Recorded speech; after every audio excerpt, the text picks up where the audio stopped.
L'un des acquis essentiels de la Révolution française était l'émancipation des Juifs, étendue à l'Allemagne et à l'Autriche par Napoléon. Les églises catholiques et orthodoxes n'étaient cependant pas d'accord et le très conservateur Congrès de Vienne sonne le retour des lois médiévales en Europe. Les Juifs attendront un demi-siècle pour obtenir enfin des droits égaux.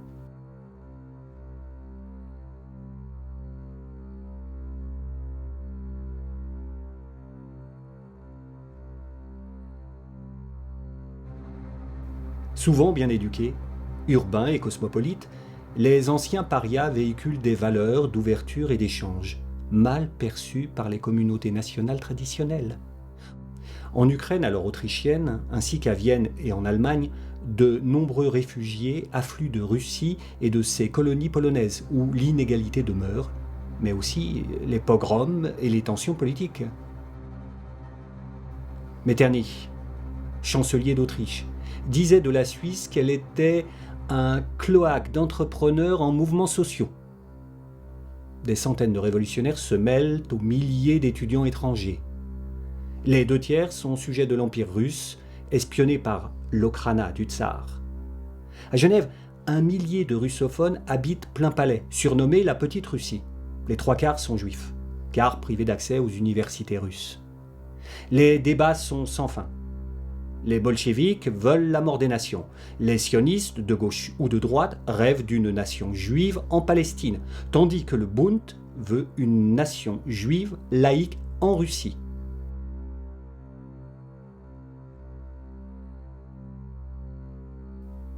Comme la question juive, la question nationale est sur toutes les lèvres. Entre le Congrès de Vienne de 1815 et celui de Berlin en 1878, une petite douzaine d'empires et guère plus de pays indépendants se sont partagés le monde.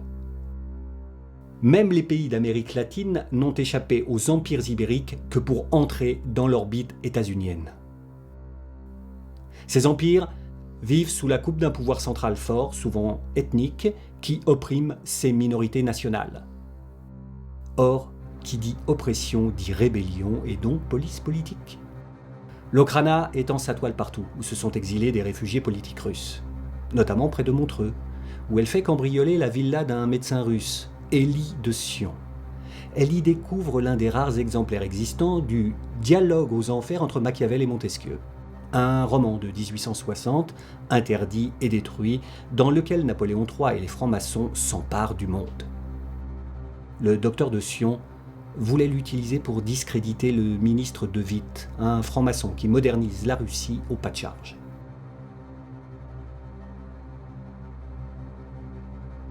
L'ouvrage remonte jusqu'à Paris où l'ambassadeur russe est aussi le chef de l'Okhrana en France. En pleine affaire Dreyfus, il veut convaincre le tsar de ce qu'il nomme la fourberie juive et charge Matvei Golovinsky de remplacer partout dans le livre Napoléon III par les Juifs. Indicateur, Golovinsky était payé par l'Okhrana pour écrire des calomnies sur les rivaux de son cousin Lénine, dont la police secrète privilégiait l'ascension politique. Son extrémisme était censé l'écarter à vie du pouvoir, tandis que sa popularité détournait nombre d'ouvriers du socialisme modéré, seul vrai danger aux yeux du régime. Accessoirement, son adjoint Malinovski était un agent provocateur de l'Okhrana. Quand Lénine montait, Malinovski montait avec. Devenu protocole des sages de Sion, le roman de Joly est donc présenté au tsar, mais Nicolas II, francophile, a suivi l'affaire Dreyfus. Il devine qu'il s'agit d'une provocation et interdit sa diffusion. La Première Guerre mondiale s'est terminée par l'implosion des empires allemands, russes, austro-hongrois et ottomans, libérant des dizaines de pays indépendants. Les empires français et britanniques se renforcent momentanément. Pour l'heure, l'assassinat de Simon Petliura agite le tout Paris politique. L'assassin a été arrêté. Juif, il clame avoir voulu venger les pogroms d'Ukraine. Sauf que Petliura, franc-maçon ukrainien, n'était pas antisémite. Il avait conclu un accord avec Jabotinsky, leader sioniste polonais, et il a fait fusiller des auteurs de pogroms.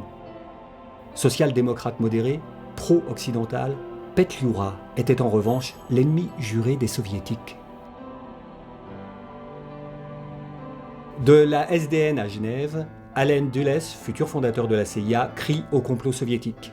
Ce que Beria confirme dans ses notes personnelles.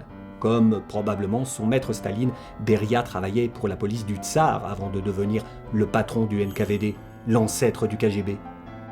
La mort de Petliura fait coup double. Un opposant ukrainien est éliminé par un extrémiste juif. Et pendant que l'extrême droite hurle au complot juif, Staline entame sa conquête du pouvoir soviétique par l'élimination de la vieille garde bolchevique, souvent juive. Dès 1922, pour contrer le traité de Versailles qui interdit le réarmement allemand, des officiers de la Reichswehr ont été se former en URSS.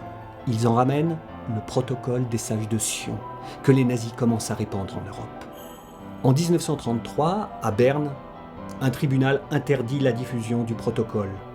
Au procès, Chaim Weizmann y explique la diversité d'opinions des Juifs.